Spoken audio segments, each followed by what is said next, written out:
आप देख रहे हैं भवानी टाइम्स।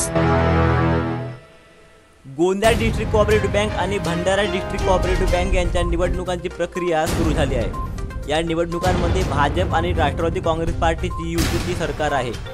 परिणय फुके यांनी याबाबत बोलताना म्हटले की यावेळेस भाजप आणि राष्ट्रवादी काँग्रेस पार्टीच्या युती 20 पैकी 20 जागा निवडून येतील।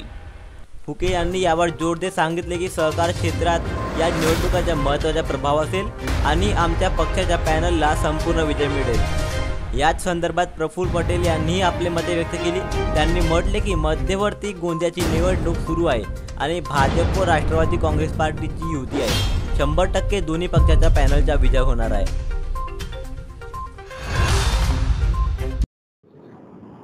मध्यवर्ती बँक गोंदियाची निवडणूक चालू आहे आणि त्यामध्ये भारतीय जनता पार्टी आणि राष्ट्रवादी काँग्रेस पार्टीची युती आहे आणि आम्ही इथे निवडणूक एकत्र संयुक्तपणे लढत आहोत।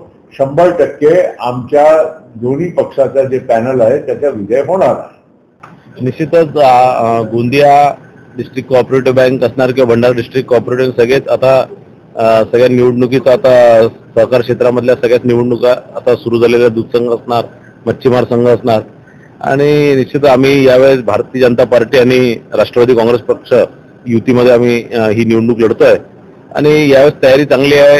सगळ्या लोकांमध्ये आमच्या सगळ्या मतदारांमध्ये उत्साह चांगला आहे आणि यावेळेस एक युतीच्या पुढे असं काही विशेष आव्हाने कुठे दिसत नाही, कारण दोन मोठे पक्ष एकत्र येऊन ही निवडणूक लढतोय आणि मला असं वाटतं की संपूर्ण 20 पैकी 20 आमच्या जागा जे निवडून येतील गोंदिया डिस्ट्रिक्ट कोऑपरेटिव्ह बँकेत।